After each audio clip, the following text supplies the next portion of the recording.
Ya, kita berjumpa lagi dalam mata Waalaikumsalam kuliah warahmatullahi filsafat wabarakatuh. ilmu. Waalaikumsalam.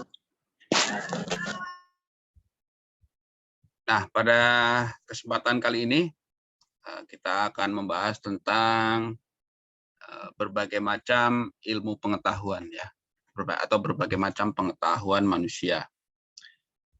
Ilmu sebagai nantinya fokus dalam pembahasan filsafat ilmu itu hanya merupakan satu bagian dari pengetahuan manusia ya. Jadi pengetahuan manusia itu terdiri dari berbagai macam. Ada 4 jenis ya. Pengetahuan biasa, kemudian ilmu, kemudian agama, dan seni. Nah, untuk jelasnya kita lihat bagian berikut ini ya.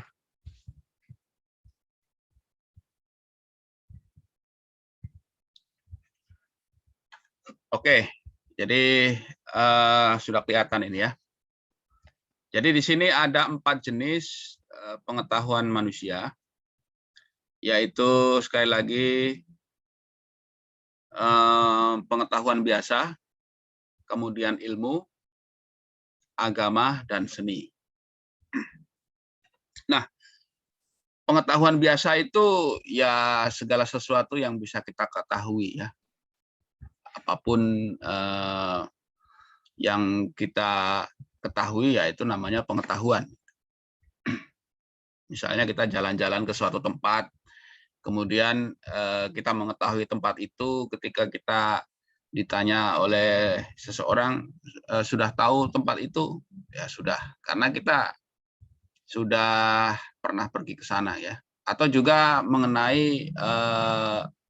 mengenal seseorang ya, kenal si A, si B, itu berarti ya kita tahu si A, si B itu siapa. Gitu kan. Kemudian apa yang kita alami ya, misalnya cuaca panas, dingin, ya itu menjadi satu pengalaman dan pengetahuan kita. Artinya kita bisa menceritakan itu kepada orang lain bahwa oh saya pernah mengalami cuaca yang panas atau pernah mengalami cuaca yang dingin seperti itu.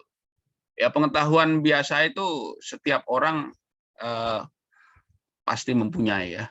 Segala macam yang diketahui oleh seseorang ya itulah pengetahuan biasa. Nah, itu bedanya dengan ilmu itu ya ilmu itu pengetahuan yang lebih dalam lagi ya, lebih kompleks. Nah, kalau kita lihat dari alat atau fakultas atau apa istilahnya itu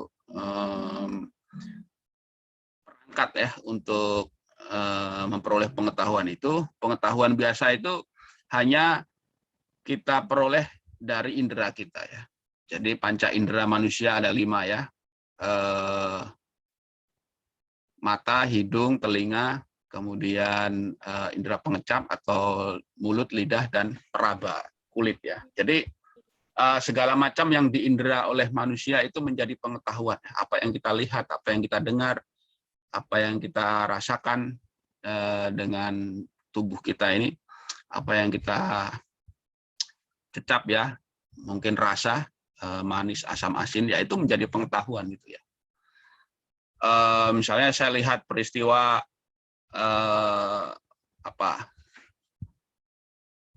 melihat suatu peristiwa di suatu tempat gitu kan. Misalnya ada kejadian kecelakaan, ya kita sudah tahu terjadinya kecelakaan itu dan kita bisa menceritakan kepada orang lain dan menjadi pengetahuan orang lain. Saya tahu ada kecelakaan dari si A misalnya yang sudah melihat itu. Nah, itu sangat sederhana ya, sangat simple. Segala macam yang kita ketahui sekali lagi itu merupakan pengetahuan biasa. Nah, bedanya dengan ilmu itu alat atau fakultas atau pirantinya itu menggunakan akal dan indera ya. Nah, jadi kita harus mulai berpikir di situ ya. kita memikirkan sesuatu, kita mengkaji ya. Juga kita menggunakan indera. Kalau penggunaan akal saja itu yang ada adalah apa bentuk ilmu yang sifatnya itu ilmu filsafati atau ilmu alat ya. Misalnya apa? Misalnya tentang logika gitu ya, atau matematika seperti itu.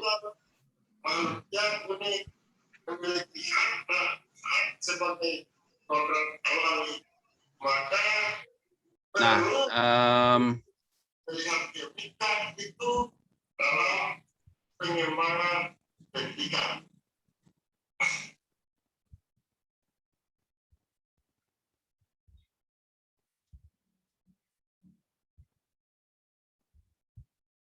oke, jadi di dalam mempelajari ilmu atau dalam kita memperoleh ilmu itu harus menggunakan akal dan indera ya.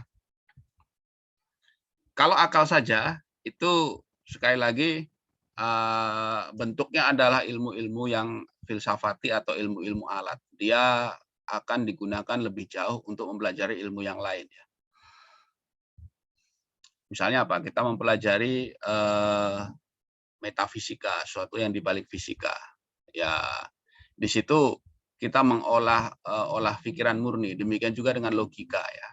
Nah, tapi kalau ilmu secara umum itu harus melibatkan akal dan indera secara bersamaan ya. Ya, di dalam ilmu-ilmu kealaman ya kita melakukan percobaan ya, penelitian itu melakukan percobaan. Kalau dalam ilmu sosial penelitiannya melakukan pengamatan. Nah, di situ peran indera di situ ya. Tetapi apa-apa yang kita peroleh dari pengamatan indrawi itu harus dikaji lebih lanjut dengan akal pikiran ya. Beda dengan pengetahuan biasa. Pengetahuan biasa kita lihat sudah cukup. Gitu. Tapi kalau ilmu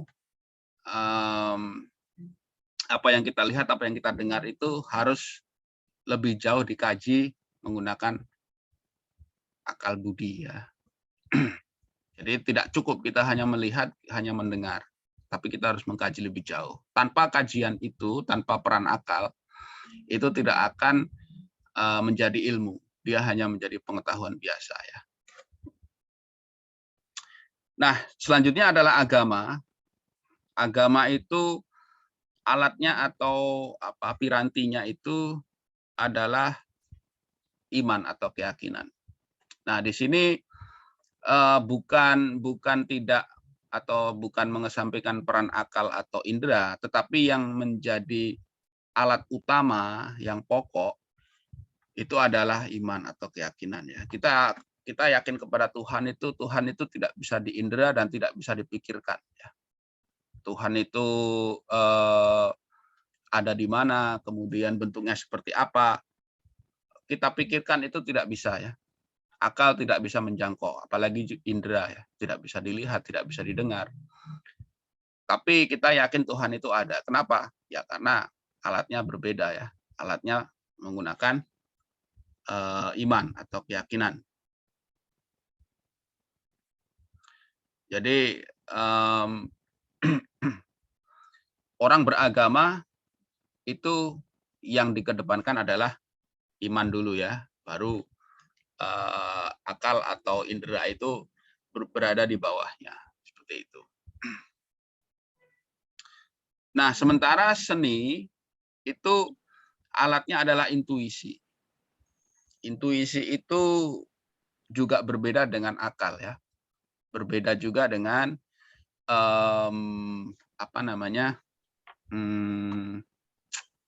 berbeda juga dengan iman. Intuisi itu ada satu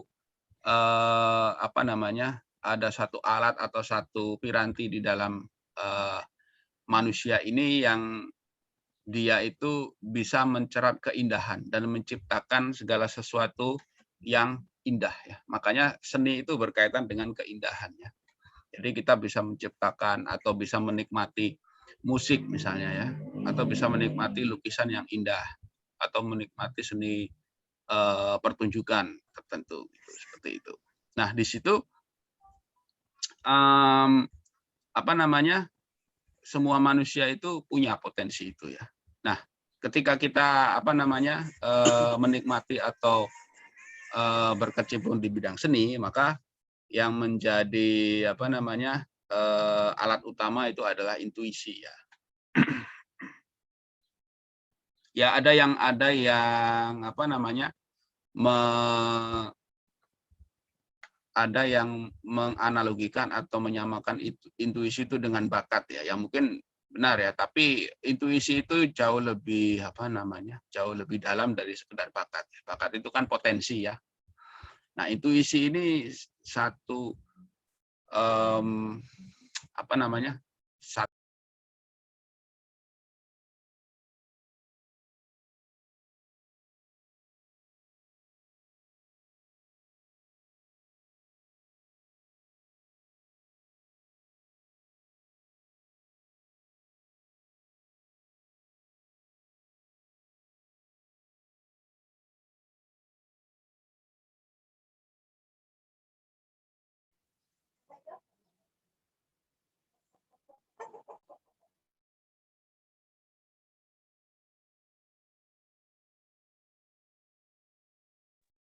Kenapa diam? Jelek jaringan. Enggak ada Iya. kan? Jelek jaringan. Sebentar saya. Sebentar. Jaringan.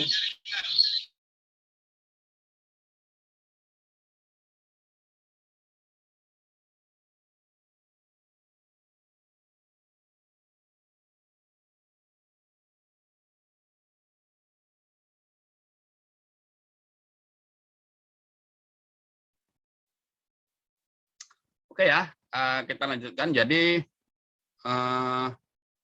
sekali lagi,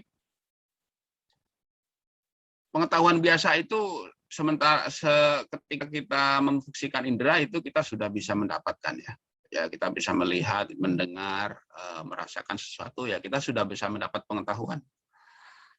Tapi kalau untuk mendapatkan ilmu kita harus belajar. Belajar di sini artinya apa? Belajar itu mengolah akal pikiran. Mempergunakan akal pikiran di situ.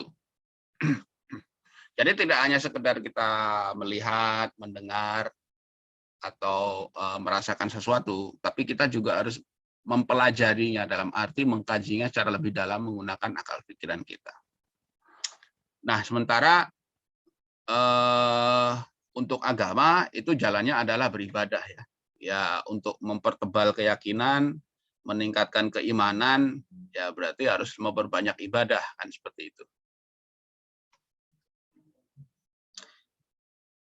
Sementara untuk seni itu diperoleh dengan cara berlatih ya. Itu harus dilatih terus-menerus. Misalnya untuk apa namanya bermain musik, agar bisa bermain musik yang indah, yang benar ya harus berlatih terus. Demikian juga untuk apa namanya menghasilkan misalnya seorang pelukis ya, menghasilkan lukisan yang bagus ya dia harus berlatih terus-menerus ya. Itu untuk melatih intuisinya seperti itu. Nah, kalau kita lihat dari perkembangannya, pengetahuan biasa ini apakah berkembang? Ya, dia berkembang ya.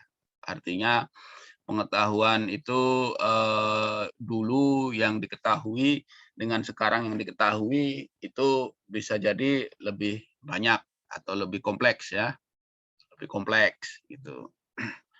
Dulu hanya tahu satu wilayah saja, tapi kalau dia banyak bepergian, nah dia bisa mengetahui lebih banyak tempat misalnya. Jadi ada perkembangan ya dari pengetahuan itu. Atau misalnya mengenal lebih banyak orang gitu ya. Dari dulu kenalannya cuma sedikit kemudian bertambah jadi banyak ya itu sebuah perkembangan ya dari pengetahuan meskipun itu pengetahuan biasa gitu. Nah, ilmu juga berkembang ya. Ilmu itu berkembangnya melalui penelitian ya. hasil-hasil penelitian itu akan memperkaya dan berkontribusi pada perkembangan ilmu. Gitu. Karena apa? Ya bagaimana juga objek yang dipelajari itu berkembang. Makanya ilmu juga berkembang. Nah, perkembangan ilmu itu bukan hanya dalam bidang ilmu yang dipelajari, atau artinya yang akan dipelajari, tetapi juga penerapannya ya, atau aplikasinya. Nah, itu juga termasuk perkembangan ilmu. Nah, sementara agama itu tidak berkembang ya. Jadi ajaran agama dari dulu sampai sekarang itu ya sama saja, tidak berubah. Orang Islam misalnya sholat 5 kali sehari ya tetap 5 kali itu kan, yang wajib, tidak ditambah. Demikian juga dengan agama lain ya. Agama Hindu misalnya beribadah setiap bulan purnama dan awal bulan ya tetap seperti itu ya. Di tengah-tengah bulan tidak ada lagi ibadah. Demikian juga dengan kitab suci ya. Dari dulu diturunkan sampai sekarang ya tetap seperti itu. Tidak ada tambahan apa-apa ya. Karena apa? Ya memang ajarannya agama itu bukan untuk dikembangkan, tapi untuk diyakini dan dilaksanakan seperti itu ya. Nah, seni itu juga berkembang ya. Seni itu juga berkembang. Kita lihat misalnya dari seni musik saja ya, lagu-lagu itu sudah banyak sekali ya, diciptakan lagu-lagu baru terus menerus. Gitu. Demikian juga dengan seni-seni yang lain ya, seni pertunjukan, misalnya apa? Film ya, film itu juga berkembang dari dulu sampai sekarang, itu selalu ada film-film yang baru. Ini juga misalnya seni drama, teater, ada juga yang dipentaskan dengan tema atau lakon yang selalu baru. Artinya seni juga berkembang ya. Nah, kemudian kita lihat tentang otoritas. Otoritas itu apa? Otoritas itu adalah satu pihak yang dianggap mempunyai wewenang di dalam pelaksanaan dan pengembangan satu pengetahuan itu ya. Di dalam pengetahuan biasa kita tidak punya otoritas. Siapapun bisa mengembangkan itu. Siapapun bisa memiliki pengetahuan itu. Ya. Tidak terkecuali ya. Baik orang dewasa, anak-anak, laki-laki, perempuan, tidak ada otoritas, tidak ada yang memberikan syarat-syarat tertentu bahwa harus begini, tidak. Ini benar-benar bebas ya. Tapi ilmu itu ada otoritasnya ya. Yaitu apa? Pendidikan formal misalnya ya. Belajar harus di sekolah. Kemudian harus menempuh jenjang pendidikan ya, dari sekolah dasar sampai perguruan tinggi. Kemudian ada disiplin-disiplin ilmu ya, wilayah-wilayah ilmu gitu. Ada istilahnya itu bidang-bidang ilmu. Nah, itu termasuk otoritas ya. Nah, di bidang pendidikan tinggi otoritasnya adalah perguruan tinggi ya, misalnya seperti itu. Untuk mempelajari ilmu tertentu harus menempuh pendidikan formal ya, bersekolah ya. Ya seperti kita saat ini kuliah itu. Ya itu merupakan satu bentuk otoritas ya. Bentuk otoritas. Artinya ada pihak yang berwenang yang bisa menetapkan satu standar atau satu aturan-aturan tertentu di dalam bidang pengetahuan itu ya. Jadi katakanlah otoritas dari ilmu itu adalah pendidikan formal, sekolah ya, perguruan tinggi seperti itu. Itu otoritasnya ya. Nah, di sini juga seorang ilmuwan itu dia juga merupakan atau cermin dari otoritas itu ya. Ya misalnya apa? Seorang profesor ya, seorang profesor atau seorang apa namanya, dosen itu punya otoritas di bidang ilmu tertentu ya. Dia punya bidang keahlian tertentu. Nah, di situ dia berhak untuk apa namanya, membahas dan membicarakan dalam bidang ilmunya dan menjadi rujukan bagi orang-orang yang mau belajar. Ya, ahli-ahli misalnya ahli-ahli ilmu sosial ya, kalau kita lihat orang-orang seperti yang kita pelajari dalam teori ya, misalnya ada Clifford Geertz, kemudian ada Marcel Mauss, kemudian juga misalnya Josh Quinn gitu ya. Itu merupakan satu bentuk otoritas ya di bidang ilmu ketika dia mencetuskan satu teori dan dipelajari oleh orang lain yang berusaha mempelajari bidang ilmu itu, maka dia akan merujuk kepada orang-orang yang punya otoritas itu ya. Itu seperti itu. Di samping pendidikan formal itu juga teori-teori yang dicetuskan gitu ya. Nah, demikian juga di dalam bidang agama ya, kita tahu jelas ada otoritas ya, pemimpin-pemimpin agama ya. Kalau di agama Islam misalnya kiai ya, kalau di agama Kristen ada pendeta, ada pastor ya.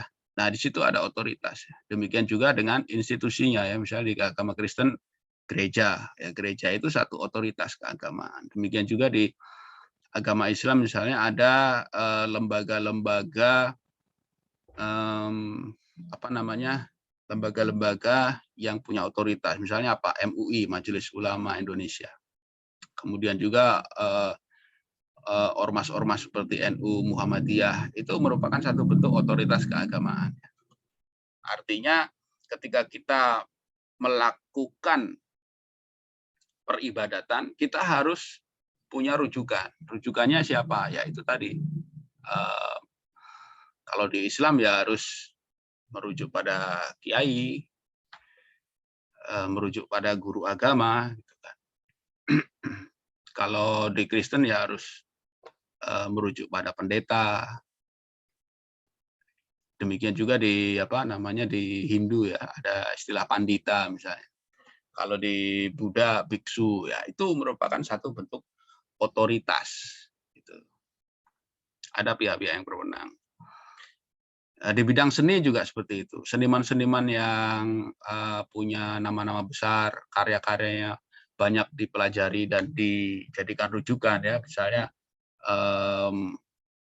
di bidang musik klasik seperti Beethoven, kemudian Bach, kemudian juga penyanyi-penyanyi kontemporer ya, yang lagunya banyak dinyanyikan. Nah itu menjadi satu bidang otoritas atau menjadi satu otoritas di mana banyak dijadikan rujukan di dalam mempelajari itu. Nah, selanjutnya mengenai otonomi. Otonomi itu apa? Otonomi itu pihak luar atau di luar, kalau dia punya otoritas itu bisa mencampuri itu atau tidak. Kalau pengetahuan biasa, karena dia tidak punya otoritas, maka dia tidak otonom. Semua orang boleh bicara ya. Semua orang bisa bicara tentang apa yang diketahuinya. Dan setiap orang juga berhak tahu tentang apapun yang dia bisa ketahui ya. Karena tidak ada otoritas, maka dia tidak otonom.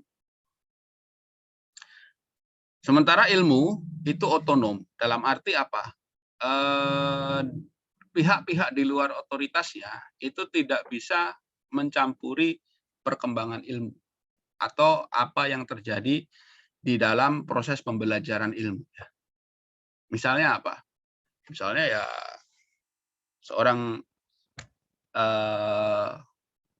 pejabat negara, katakanlah orang yang mempunyai kekuasaan ya, apakah itu bupati, wali kota, gubernur, sampai presiden sekalipun, itu tidak punya kewenangan dalam menentukan perkembangan ilmu. Dia tidak bisa mendikte perkembangan ilmu ya. Mentang-mentang presiden lalu berkata, oh ilmu nanti perkembangannya harus begini. Tidak bisa seperti itu. Kenapa? Karena ilmu punya otonomi. Dia punya wilayah kerja sendiri yang pihak luar itu tidak bisa turut campur. Ya. Misalnya presiden mengatakan nanti penelitiannya harus begini-begini. Tidak bisa ya. Kenapa? Karena itu di luar wilayah di luar wilayah pengembangan ilmu itu sendiri ya, di luar wilayah kerja ilmu gitu. Ya kalau di tingkat pendidikan formal mungkin bisa ya, tapi secara pengembangan ilmu itu sendiri itu ilmu itu sifatnya otonom ya. Sifatnya otonom. Demikian juga agama. Agama itu sifatnya otonom ya. Pihak-pihak di luar agama itu tidak bisa mencampuri tidak bisa mencampuri kerjanya agama ya. Yaitu tadi misalnya penguasa harus begini-begini. Mentang-mentang penguasa mengatakan oh agama harus begini. Itu tidak bisa ya. Ibadahnya harus begini. Tidak bisa ya. Yang bisa mungkin diatur adalah misalnya pelaksanaannya ya. Misalnya saat pandemi orang tidak boleh berkumpul di masjid atau di tempat ibadah. Tapi itu bukan berarti mencampuri otonomi agama ya. Dia hanya dalam tataran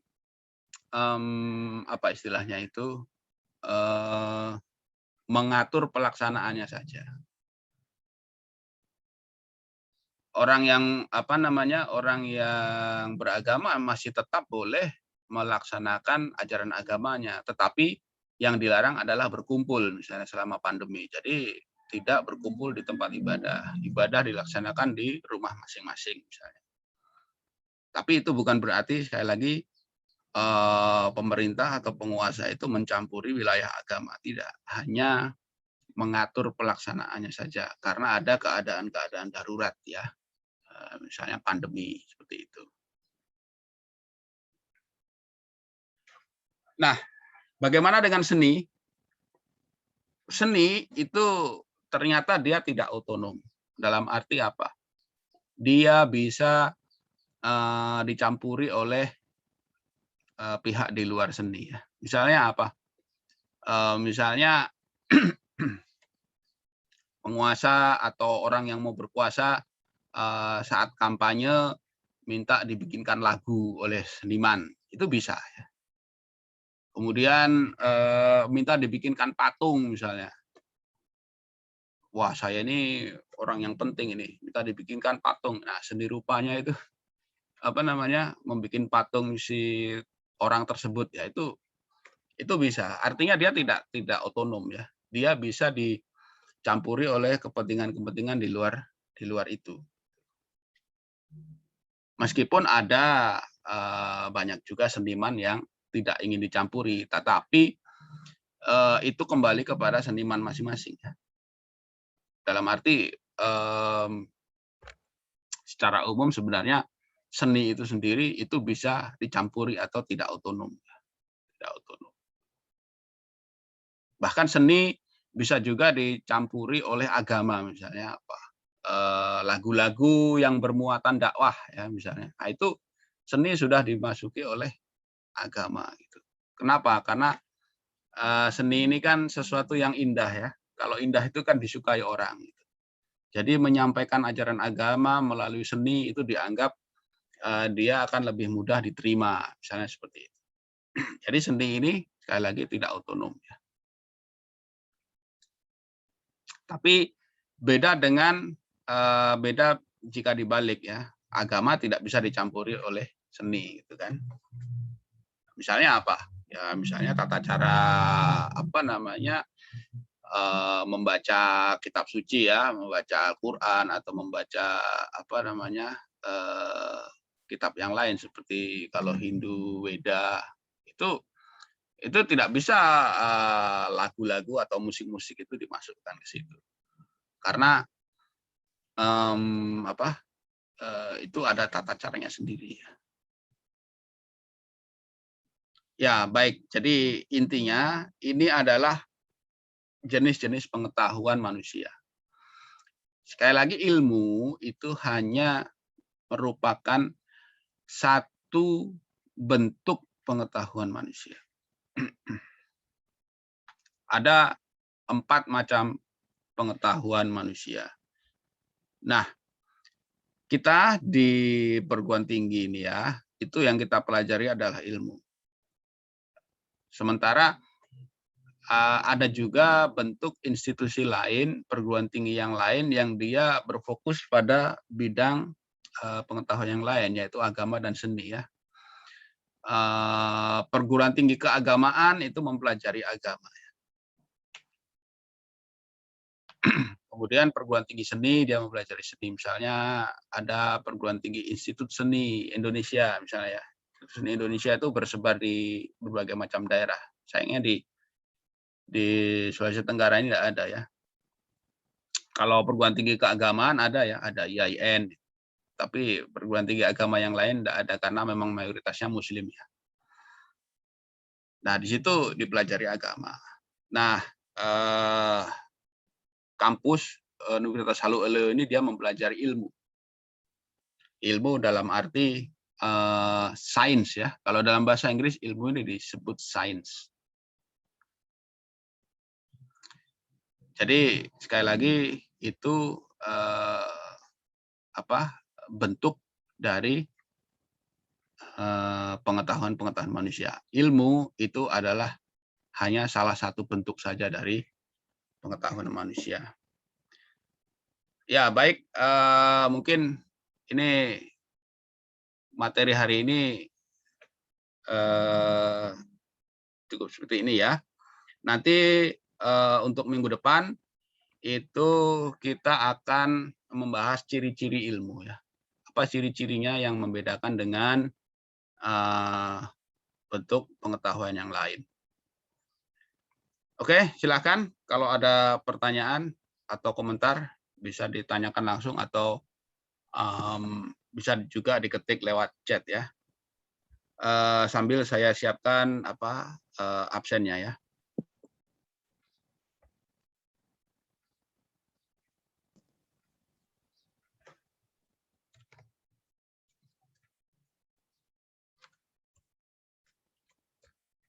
Ya, oke. Sambil diisi absennya, silakan kalau ada pertanyaan atau komentar, silakan.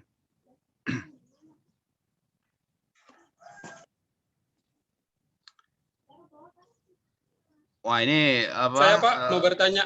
Ya, silakan. Siapa Ini ini? Pak, Mandala saya ya? Pak Mandala. Ya. Iya Pak. Saya dari kelas C Pak. Ya, silakan. Saya mau bertanya Pak, apakah seni itu ada kelebihan atau kekurangannya Pak?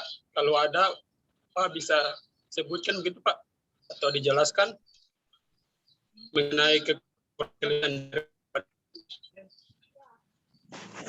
Oke, itu saja.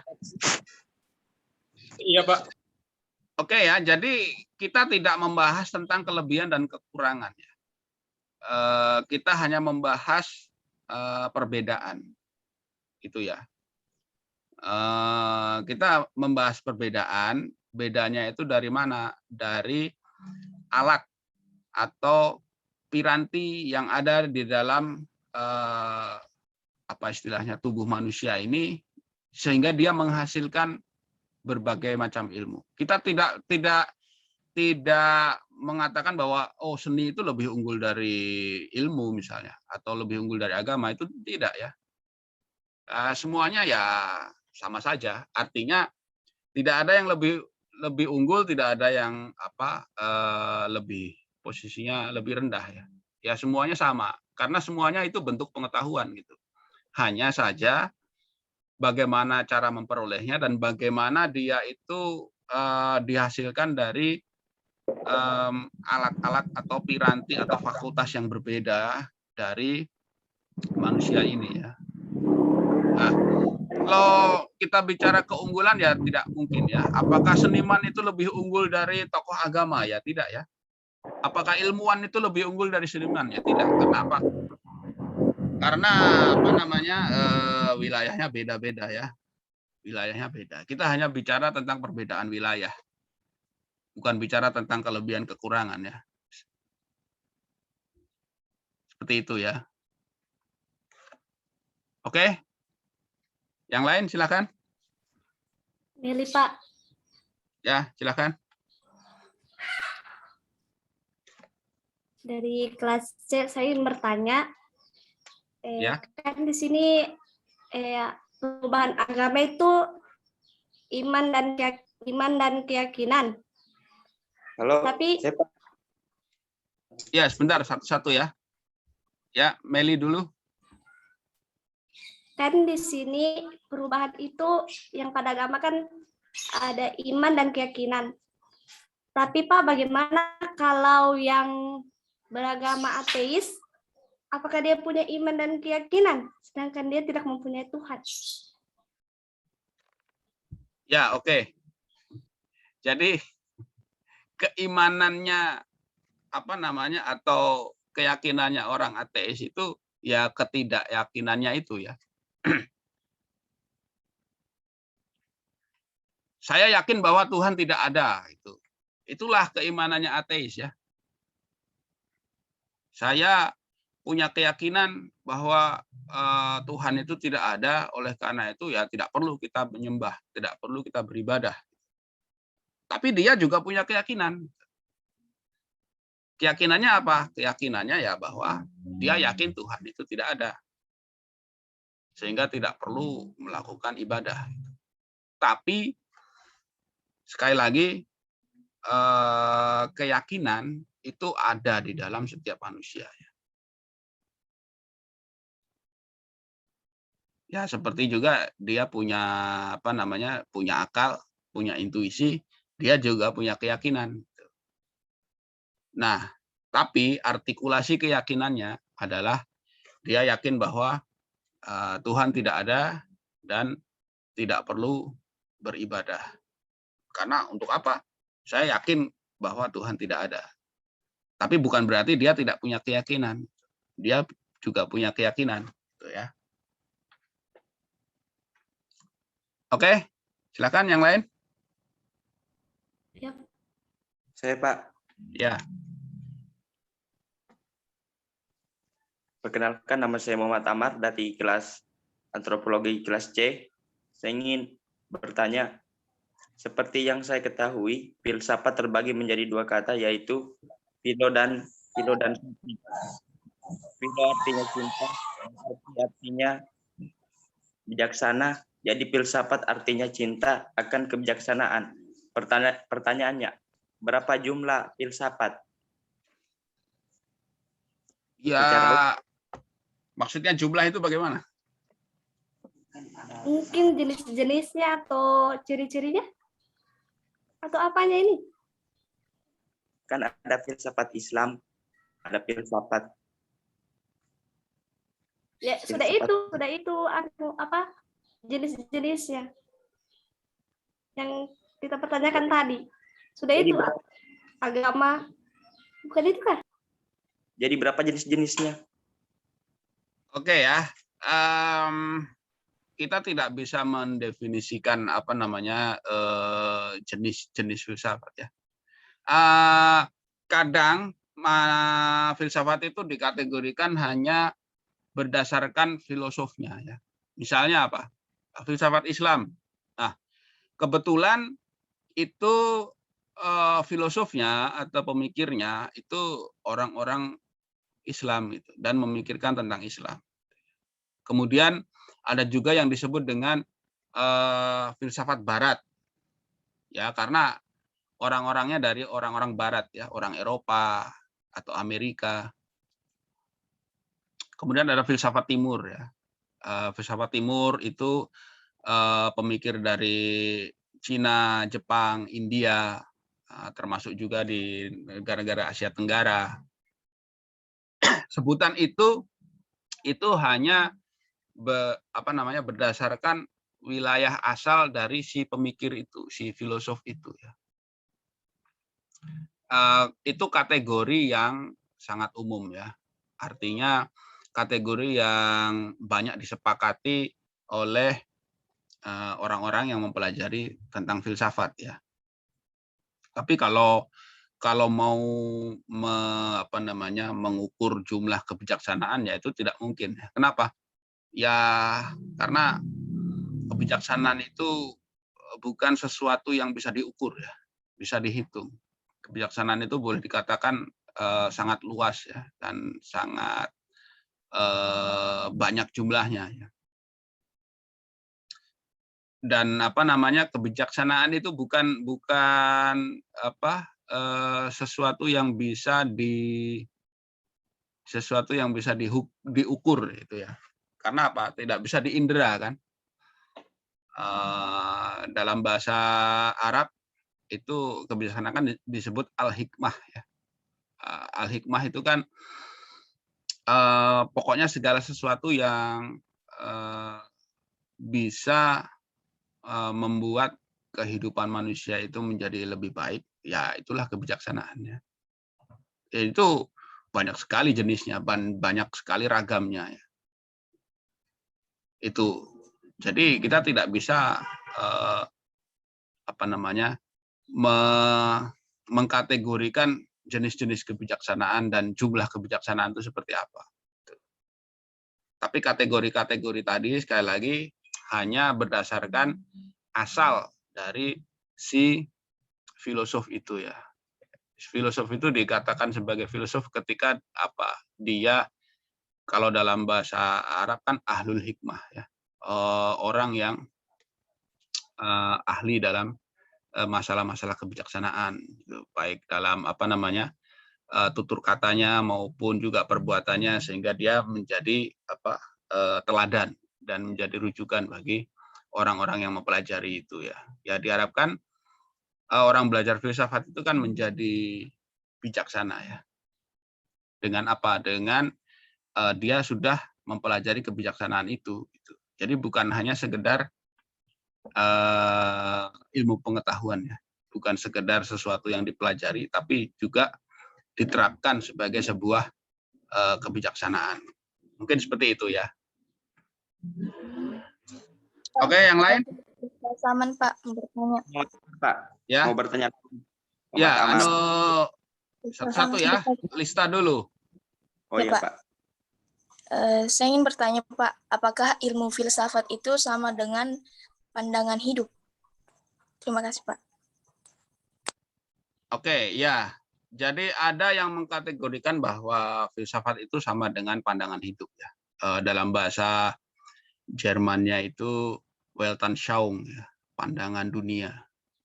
Nah, bagaimana seseorang atau sekelompok masyarakat itu memandang dunia dan menafsirkan dunia dan menjalani kehidupannya berdasarkan pandangannya itu, maka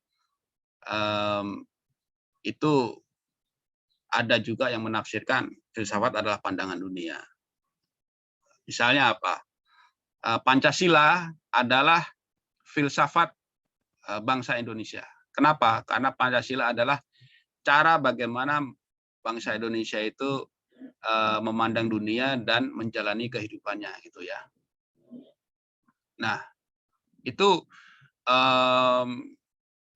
jadi benar ya. Jadi apa yang disebut filsafat kadang disebut sebagai pandangan dunia. Seperti itu. Bagaimana satu kelompok masyarakat atau seseorang memandang dunia dan menjalani kehidupannya berdasarkan pandangan tersebut. Oke, jadi itu ada benarnya ya, bahwa benar filsafat itu merupakan pandangan hidup. Karena kan ketika misalnya orang-orang sukses itu ditanya ya, apa filsafat hidup Anda? Jadi yang ditanya sebenarnya apa sih pandangan hidup Anda? Sehingga bisa menjadi sukses seperti itu. Nah, jadi ada benarnya ya, ada benarnya. Tapi pandangan hidup yang dalam hal ini pandangan hidup yang mendasar, ya, yang menjadi prinsip dalam dia menjalani kehidupannya. Oke, seperti itu ya. Ada yang lain? Sambil absennya diisi ya.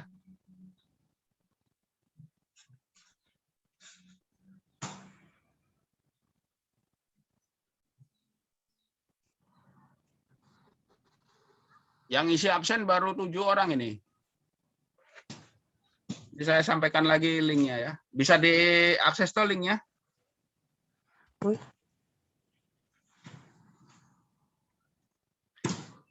Oke, ini ada pertanyaan di kolom chat dari Waode Siti Jamiatun ya. Ingin bertanya, apa yang menjadi dasar ilmu pengetahuan untuk menyatakan kebenaran? Nah, ini nanti akan kita bahas dalam pertemuan selanjutnya, tapi saya singgung sekilas ya. Nah, ketika ilmu itu alatnya ada 2, akal dan indera, maka indikator kebenarannya 2 itu ya. 1, sesuatu itu masuk akal enggak? Dan sesuatu itu bisa dibuktikan secara fakta enggak? Fakta itu maksudnya apa? Bisa diindera ya. Nah, sesuatu kalau sudah melewati 2 kategori ini, dia masuk akal dan ada faktanya atau bisa diindera, maka itulah yang disebut sebagai kebenaran ilmu atau kebenaran ilmiah ya. Itu. Misalnya ada pernyataan bahwa apa ya, misalnya di dalam antropologi ada pernyataan bahwa kebiasaan suku tertentu misalnya adalah bercocok tanam ya. Nah, kita lihat kehidupannya, mereka bercocok tanam enggak? Oh iya, bercocok tanam. Jadi kita observasi menggunakan penglihatan kita ya. Kita lihat mereka bercocok tanam. Oh betul. Dan pernyataan itu masuk akal enggak? Ya masuk akal kan. Orang bisa membudidayakan atau manusia bisa membudidayakan tanaman atau hewan tertentu untuk diambil hasilnya. Nah, itu yang disebut dengan bercocok tanam, itu untuk tumbuhan dan apa? Kalau beternak itu untuk hewan itu ya. Nah, itu misalnya seperti itu ya di dalam ilmu antropologi. Kalau di dalam ilmu yang lain ya misalnya apa? Misalnya ilmu ekonomi ya. Kalau pasokan suatu barang itu sedikit atau langka, maka harganya akan naik. Ya kita lihat dibuktikan di pasar. Misalnya harga apa ya? Harga beras atau harga cabai gitu. Wah kok harganya naik mahal ini. Kita coba cari, cek di pasar. Oh di sini enggak ada, di sini enggak ada. Berarti pasokannya langka. Berarti benar pernyataan itu ya. Itu. Jadi sekali lagi indikator kebenaran di dalam ilmu itu ada 2. Pertama masuk akal, yang kedua itu ada faktanya. Faktanya itu apa? Bisa diindera ya. Bisa diindera. Ya, gitu ya. Oke, ini ada lagi dari mana ini? Andrian Fauzi. Bukankah ilmu dan seni itu bersifat sama karena dapat dikembangkan? Ya, memang. Secara apa namanya? Secara pengembangan memang sama ya, sama-sama bisa berkembang. Hanya alatnya yang berbeda. Fakultasnya yang berbeda. Orang kalau mau mempelajari ilmu, itu yang diasah adalah akal pikirannya, di samping indera ya. Tapi kalau yang mau mempelajari seni, itu yang diasah adalah intuisinya. Intuisi itu beda dengan akal ya. Intuisi itu apa ya? Misalnya kita berlatih lah. Berlatih memainkan musik, lama-lama dia akan terlatih dan dia bermusik akan lebih baik. Itu dilatih terus-menerus. Untuk masalah pengembangan memang sama, tetapi wilayahnya untuk mengasah kemampuan itu yang berbeda. Kalau ilmu ya harus dipelajari. Yang diasah adalah akalnya. Kalau seni itu pengembangannya yang diasah adalah intuisinya itu ya. Oke, selanjutnya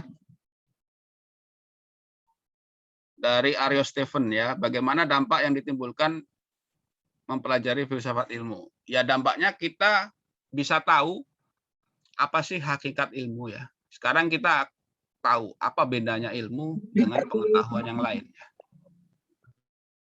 Itu satu.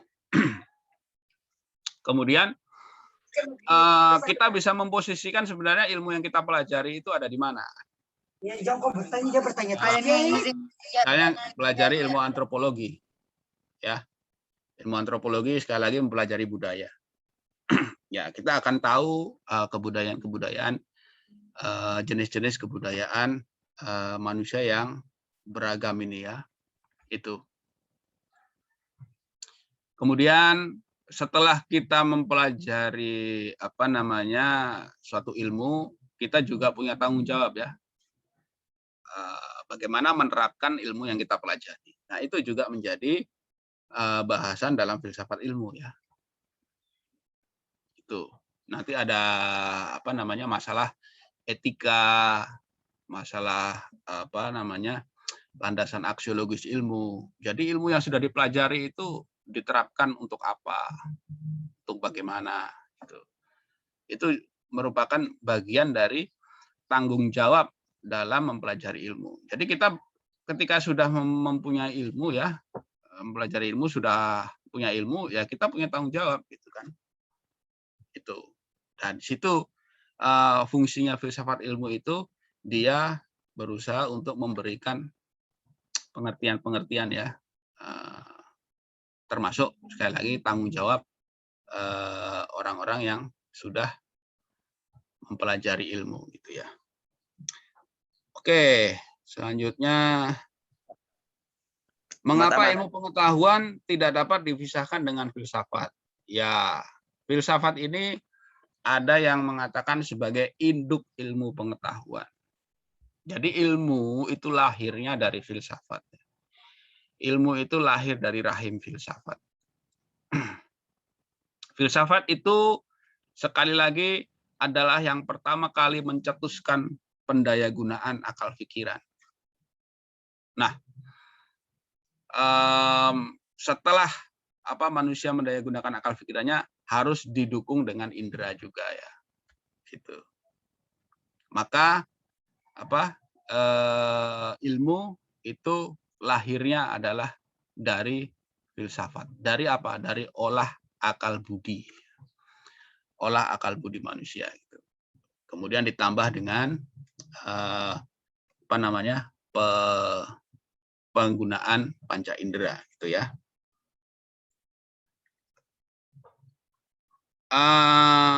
Muhammad Amar bertanya lagi ini, siapakah pencetus pertama filsafat? Nah, kemarin sudah disinggung ya, filsafat mulai dari Yunani kuno, ada Thales, kemudian Parmenides, Herakleitus sampai Plato, Socrates, Aristoteles ya. Itu kira-kira mulai 600 tahun sebelum Masehi ya. Itu bisa dikatakan sebagai pencetus pertama filsafat. Pencetus pertama filsafat itu sekali lagi ketika manusia mulai mendayagunakan akal pikirannya untuk lepas dari kungkungan mitos ya. Dulu kan manusia kehidupannya diwarnai mitos-mitos ya, ada dewa ini, dewa itu gitu ya, dewa angin, dewa hujan dan lain-lain. Kemudian setelah manusia berpikir lebih dalam, mendayagunakan akalnya, ternyata oh itu hanya mitos-mitos itu. Sebenarnya tidak ada, faktanya tidak ada seperti itu ya. Nah, itulah asal mula munculnya filsafat gitu. Kemudian apa lagi? Assalamualaikum Pak. Ya. Saya Pak masih Muhammad Amar. Ya, gimana? Ingin bertanya lagi Pak. Muhammad Amar Pak, kelas C. Ya, ya. Kan tadi Pak kita bilang indikator kebenaran masuk di akal dan bisa dilihat. Bagaimana dengan Tuhan Pak? Tidak bisa dilihat. Ya itu tadi ya, saya bilang wilayahnya beda. Sekali lagi, 4 macam pengetahuan manusia itu wilayahnya beda ya. Wilayahnya beda. Kalau agama yang dikedepankan itu adalah keyakinan, gitu ya. Jadi yang saya bicarakan tadi adalah kebenaran ilmu, ya, kebenaran ilmu. Kebenaran ilmu berbeda dengan kebenaran agama. Ya, kebenaran agama itu apa rujukannya? Pertama kitab suci kan begitu. Kemudian yang kedua ajaran-ajaran dari otoritas ya. Ya kalau dalam Islam ya apa kata kiai, apa kata pendakwah-pendakwah, kalau di dalam Kristen apa kata pendeta. Itu kebenarannya di dalam agama. Meskipun itu tidak masuk akal ya. Kenapa saya katakan tidak masuk akal? Tuhan itu kan tidak bisa dipikirkan ya, tidak masuk di akal manusia. Kenapa? Karena ya mungkin terlalu besar ya, terlalu kompleks gitu kan. Tuhan itu maha segala-galanya gitu. Sementara akal kita terbatas. Makanya dia nggak masuk akal gitu. Itu Tuhan ya. Pak bisa masuk akal Pak. Bisa masuk akal, tapi hanya sebagian. Itu pun hanya kalau orang bilang itu hanya bentukan akal ya, hanya bentukan akal. Misalnya apa? Tuhan itu karena maha besar ya sudah, pokoknya ukurannya besar sekali lah seperti itu. Nah itu kan hanya bentukan akal ya. Tapi definisi yang jelas sebagai maha besar itu apa kan susah untuk didefinisikan gitu ya. Maha kuasa misalnya kekuasaannya sangat besar, tapi ada juga ungkapan sebesar apa sih kekuasaan Tuhan? Apakah dia bisa menciptakan batu yang dia sendiri nggak bisa mengangkatnya? Nah itu kan bentukan akal ya, bentukan akal. Kenyataannya apakah seperti itu ya kita tidak tahu. Kenapa? Ya akal manusia itu tidak bisa menjangkau lebih jauh ya. Seperti itu. Jadi itu yang disebut bahwa agama itu tidak masuk akal itu karena sekali lagi ya akal manusia kan terbatas ya. Itu. Manusia di dalam agama cukup mengedepankan keyakinannya saja bahwa keyakinan saya bahwa Tuhan itu ada gitu kan. Tuhan itu yang menciptakan alam semesta gitu. Padahal pernyataan itu kan sebenarnya tidak bisa dibuktikan ya. Betul nggak alam semesta ini diciptakan sama Tuhan? Gitu kan. Karena ya kita nggak tahu, tidak bisa memverifikasi kan, tidak bisa melihat, tidak bisa mendengar tentang bagaimana proses penciptaan itu kan. Seperti itu. Oke ya. Jadi itu tadi. Ini ada Tiara, apa peran filsafat dan agama pada manusia? Ya itu tadi wilayahnya beda ya. Filsafat itu pada olah akal budi, sementara agama pada keyakinan. Apa hubungan filsafat dengan ilmu? Sudah dijawab tadi. Filsafat itu induknya ilmu pengetahuan, ibunya ilmu. Bagaimana pandangan filsafat mengenai bakat seseorang atau untuk mengerjakan sesuatu? Ya, sekali lagi bakat itu potensi ya, potensi. Jadi semua orang ya punya bakat ya, punya potensi, gitu kan. Termasuk kalau wilayah filsafat ya potensi akal manusia itu semua orang punya akal, punya potensi, dia bisa mempelajari segala sesuatu. Ya. Seperti itu. Kita bedakan bakat dengan intuisi ya. Intuisi sekali lagi itu alat manusia dalam mengembangkan seni ya. Tapi kalau bakat itu potensi. Apapun potensi manusia itu ada ya. bagaimana proses perkembangan terbentuknya ilmu filsafat di Indonesia? Wah, ini pertanyaan yang cukup panjang kalau mau dijawab ya. Ya bagaimanapun juga filsafat yang kita pelajari itu kebanyakan memang filsafat Barat ya, dari negara-negara Eropa, dari Amerika, kemudian filsafat Timur ya, dari India, dari Cina. Nah, kita bisa menggali pemikiran-pemikiran filsafat yang asli dari Indonesia dari suku-suku bangsa tertentu ya, karena bagaimanapun juga puncak kebudayaan Indonesia itu ada di kebudayaan-kebudayaan daerah ya. Jadi pemikiran-pemikiran apa sih yang ada di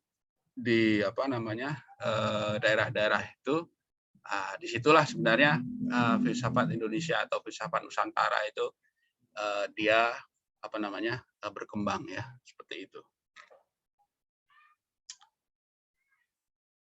Apa yang disebut sebagai kebaikan tertinggi menurut filsafat? Nah, kebaikan tertinggi itu juga definisinya banyak ya. Ada kebaikan tertinggi menciptakan kebahagiaan tertinggi misalnya. Kalau orang sudah bahagia, dia disebut sudah melakukan atau mencapai kebaikan tertinggi ya. Ada juga kesejahteraan, tapi kesejahteraan ini bukan cuma kesejahteraan lahiriah, tapi juga batiniah ya.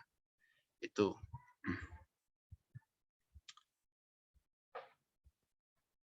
Mengapa pelajaran filsafat tidak dipertemukan pada saat di SMA? Ya, karena mungkin SMA ini dia masih istilahnya itu wilayahnya bukan di bukan pendidikan tinggi ya. Ya, Pak, sebenarnya ilmu yang dipelajari itu lahirnya juga dari filsafat. Nah, mungkin kita pelajari ilmu dulu, baru kemudian naik kepada filsafat. Kalau kita mau fokus ya, jurusan atau yang khusus mempelajari filsafat itu tidak banyak ya. Di Indonesia ini cuma ada beberapa perguruan tinggi yang dia punya jurusan filsafat ya. Karena mungkin dinilai tidak aplikatif ya, tidak aplikatif, kemudian tidak ya terlalu abstrak gitu ya, terlalu abstrak seperti itu. Jadi itu salah satu faktor mengapa filsafat ini tidak banyak dipelajari. Tidak hanya di SMA ya, di perguruan tinggi juga tidak banyak. Gitu. Wah, banyak sekali nih pertanyaan ini. Mengapa Aristoteles lebih terkenal dari ahli filsafat lain? Ya, itu kita belum belajar tentang filsuf yang lain saja ya. Oke. Apakah filsafat ini membuat orang lebih cerdas? Ya, kita tidak bicara lebih cerdas atau tidak ya. Tapi yang jelas kita mau tahu bagaimana sih ilmu yang kita pelajari dan bagaimana kedudukannya di kalangan ilmu lain, serta tanggung jawab kita sebagai orang yang sudah belajar pelajari ilmu ya. Nah, itu juga sudah ada. Oke ya, pertanyaan di chat sudah dijawab semua. Yang belum absen silakan absen dulu.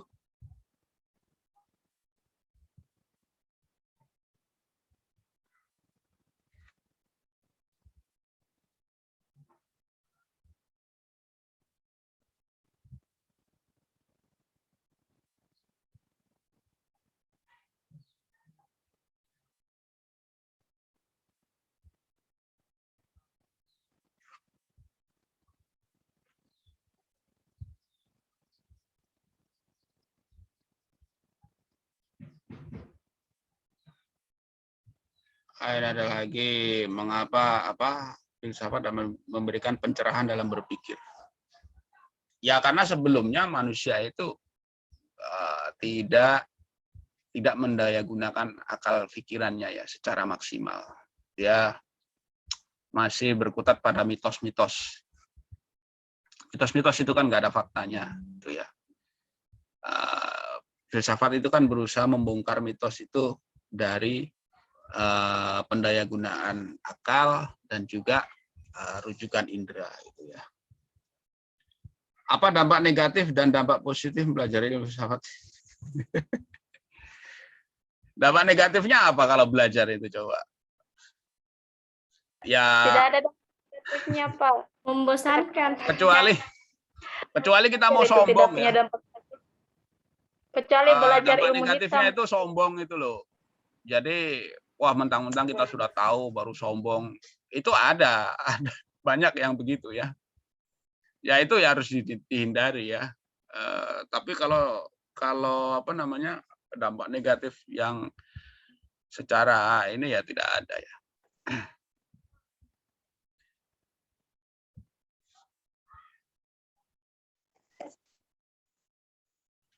Oke ya, mungkin ini kuliah kita cukupkan sampai di sini ya, sudah jam 5:10. Kita akan bertemu minggu depan, kita akan membicarakan tentang ciri-ciri ilmu pengetahuan. Jadi yang tadi sudah apa namanya, kategorisasinya ya, pembedaannya dengan ilmu yang lain. Nah, besok kita akan mempelajari bagaimana sih ciri-ciri ilmu, dan nanti juga kita akan perbandingkan dengan bentuk pengetahuan yang lain.